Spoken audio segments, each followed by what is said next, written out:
Halo semuanya, jumpa lagi di channel Petani Ekspor. Bang, mohon penjelasannya gimana caranya biar bisa cepet closing, cepet pecah telur, akhirnya cepet cuan juga gitu ya. Banyak pertanyaan yang bermunculan seperti itu karena siapa yang nggak mau sih gitu ya. Ketika kita belajar, banyak usaha yang kita lakukan, ya pengennya cepet-cepet nih bisa closing, bisa cepet pecah telur, bisa cepet dapat duit dari ekspor. Nah, gini teman-teman. Berdasarkan pengalaman yang sudah kita lalui, mungkin di beberapa tahun terakhir ya, 3 tahun terakhir inilah, banyak banget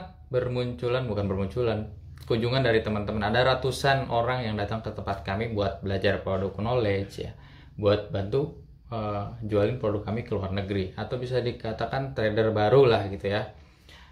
Dan saya katakan gini, memang kenyataannya 99%, bahkan mungkin ya kalau yang baru-baru ini 100% semuanya gagal, nggak ada yang closing.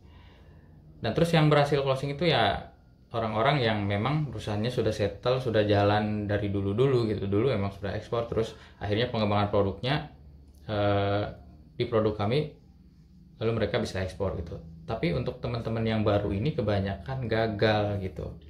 Oke, mungkin saya akan sedikit ini aja ya, sedikit cerita, mungkin ya bukan ngajarin juga, tapi ada beberapa hal yang perlu kita kita buka gitu ya, perlu mungkin mindsetnya sedikit dirubah gitu. Jadi bisnis di bidang apapun ya, itu bukan soal cepet-cepetan atau mungkin lebih cepat lebih bagus ya teman-teman ya, tapi mungkin kalau bisnis itu kayaknya bukan cepet-cepetan, tapi kalau saya pribadi lebih mikirnya ke menikmati proses. Jadi kalau untuk pencapaian itu, misalkan bisa closing cepat atau bisa transaksi sekian gitu ya, itu bonus aja. Yang terpenting ketika kita mulai sesuatu, ya nikmatin dulu aja prosesnya gitu. Ketika memang sudah layak, bakalan ada gitu bonus-bonusnya, terus bakalan closing juga suatu saat gitu ya.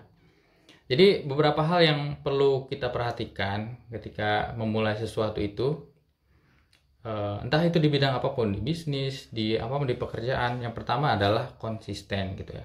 Ini yang benar-benar sering dilupakan setiap orang gitu. Jadi sebetulnya konsisten itu ya banyak yang masuk ke dalam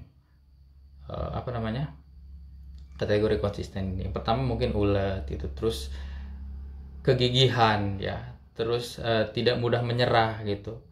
Ya ketika kita mulai sesuatu, ya jalanin aja gitu dulu. Yang pertama kita misalkan lagi belajar produk knowledge, lagi cari supplier, lagi cari buyer gitu ya. Jangan hari ini kita semangat belajar, terus menggebu-gebu gitu ya bulan-bulan ini, terus udah 6 bulan udah kita semuanya sudah perasaan kita gitu sudah semuanya dilakukan gitu, tapi masih belum closing dan akhirnya nyerah. Nah, itu juga bagian dari ketidakkonsistenan gitu. Jadi harusnya yang kita lakukan tuh, meskipun kita sudah sering kali gagal gitu ya udah jalanin aja, kita nikmatin aja prosesnya gitu, belajar menerima kegagalan itu gitu. Ya meskipun penolakan banyak gitu ya, pasti ditolak buyer, terus ditolak supplier juga mungkin ya, karena kita belum meyakinkan gitu. Percayalah, hukum 10.000 jam itu bakalan berlaku gitu. Ketika kita sudah melakukan hal itu di bisnis ekspor nih, mempelajari ekspor lah gitu ya, sudah ada 10.000 jam kita belajar, itu udah pokoknya nanti suatu saat bakal jadi expert dan bisa menguasai gitu tentang bisnis itu. Ya ketika kita sudah menguasai dan ketika peluang datang, kesempatan datang dan kita sudah siap ya, itu biasanya akan jadi deal gitu ya, akan kejadian juga yang namanya pecah telur atau closing seperti itu teman-teman. Jadi yang pertama yang harus kita lakukan adalah konsisten.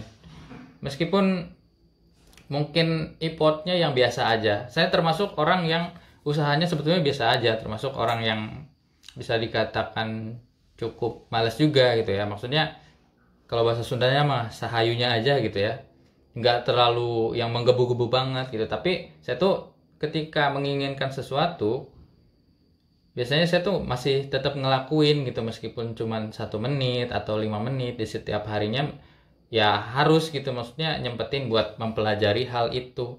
Dan itu dilakukan selama bertahun-tahun gitu ya. Misalkan saya mau jadi pengusaha nih, Ya saya dari dulu ya baca-baca buku tentang cara menjual, baca-baca buku tentang keuangan gitu ya. Itu tuh saya lakuin ya terus-terusan aja gitu. Saya nggak expect bisa jadi pengusaha cepat gitu. Sampai sekarang pun saya masih terus belajar, masih banyak banget kekurangan gitu ya. Tapi yang saya lakukan adalah meskipun saya melangkah sedikit-sedikit ya, yang penting nggak berhenti gitu ya. Yang penting terus berproses gitu. Nggak penting seberapa cepat atau lambat kita berjalan, yang terpenting adalah kamu nggak berhenti. Seperti itu teman-teman. Yang pertama itu yang harus diperhatikan buat teman-teman yang pemula, ya konsisten aja gitu. Meskipun kita sudah rasanya tuh apa ya, banyak hal yang sudah kita lakukan, terus usaha kita sudah maksimal rasanya gitu ya, tapi masih gagal juga, ya nggak apa-apa gitu, karena itu bagian dari proses. Kita terus belajar, terus cari supplier, terus silaturahmi terus sama supplier, terus cari buyer, dan pengetahuan tentang ekspornya juga dimatengin lagi gitu. Mungkin closing itu belum datang, atau transaksi itu belum ketemu sama kita gitu ya, karena memang kita masih sedikit lagi stepnya belum nyampe gitu, sedikit lagi mungkin kita belum layak gitu. Makanya kita terus konsisten untuk belajar dan lain sebagainya gitu. Terus yang kedua adalah adaptasi sih. Yang pertama tadi konsisten, yang kedua adaptasi. Kadang-kadang memang gini, banyak hal yang perlu kita lakukan untuk bisa mencari buyer misalkan gitu ya. Kenapa penting adaptasi?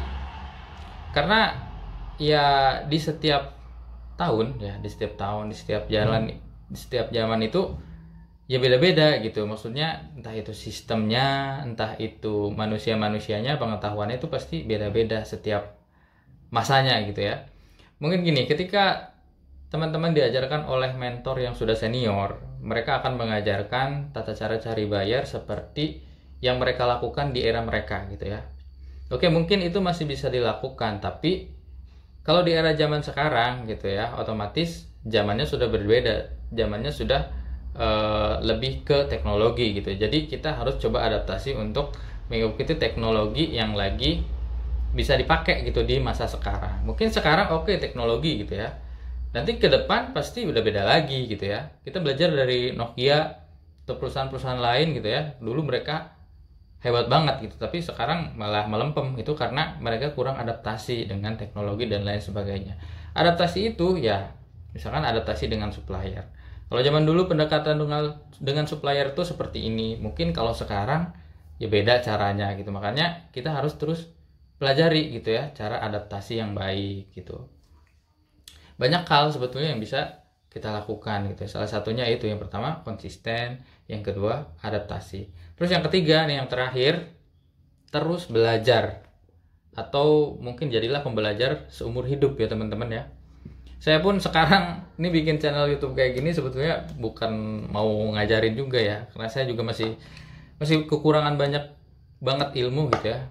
Masih kurang banget ilmunya, masih terus coba untuk belajar, memahami hal-hal baru berdasarkan pengalaman-pengalaman baru. Tapi kebetulan karena mungkin saya merasa dulu tuh saya pengen tahu seputar ekspor itu, seputar ekspor aja tuh agak susah gitu ya.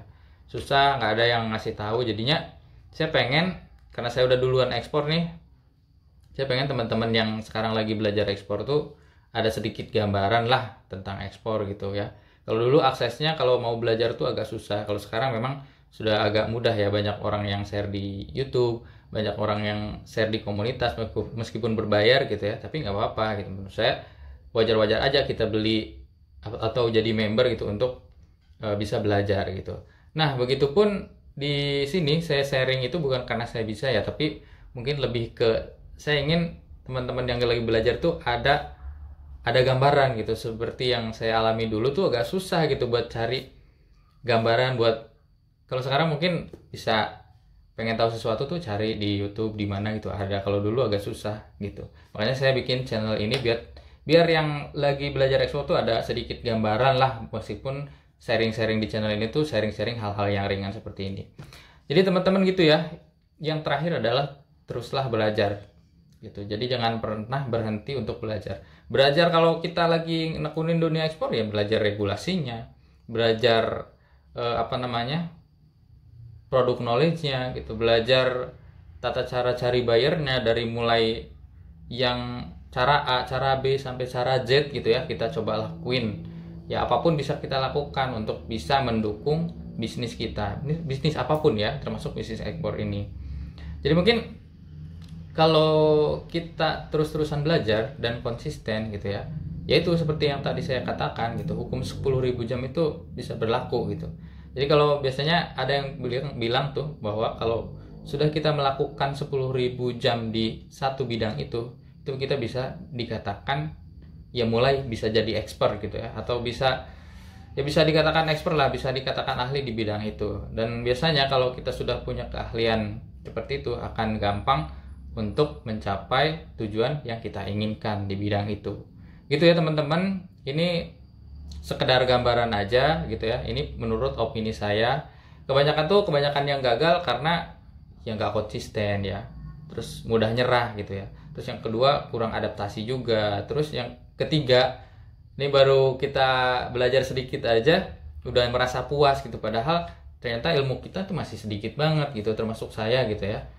Karena kita tuh udah ngerasa oh ya ini gue udah bisa gitu ya, tapi padahal ternyata kalau dibandingin dengan orang-orang yang luar biasa di luar sana gitu ya, ilmu kita tuh masih sedikit banget. Makanya kita harus terus belajar. Ya jadilah pembelajar seumur hidup. Itu teman-teman pandangan saya tentang gimana caranya biar cepat closing gitu ya. Sebenarnya kalau closing atau tidak closing itu bukan masalah cepet-cepetan sih, tapi lebih ke gimana caranya kita menikmati proses. Jadi kalau proses itu sudah kita lalui dengan baik, ya kalau keberhasilan ya itu bonus sebetulnya gitu ya. Oke, mungkin itu sharing video kali ini. Ya semoga ada sedikit gambaran lah ya. Semoga ada manfaat yang didapat dari video ini. Kalau ada pertanyaan lain, silahkan tulis di kolom komentar, atau mau berbagi pengalamannya boleh juga ditulis juga di kolom komentar gitu. Jangan lupa juga subscribe untuk mendukung channel ini dan juga share ke teman-teman kita semua yang lagi belajar ekspor ya. Biar ada sedikit gambaran aja, nggak kayak saya dulu kalau mau tanya ke orang tuh agak susah kalau dulu gitu ya. Kita mau belajar di mana gitu. Untuk pemula banget yang memang kita nggak gabung komunitas atau yang lain-lain gitu ya. Ya semoga ada manfaat dari video ini. Terima kasih. Sampai jumpa di video berikutnya.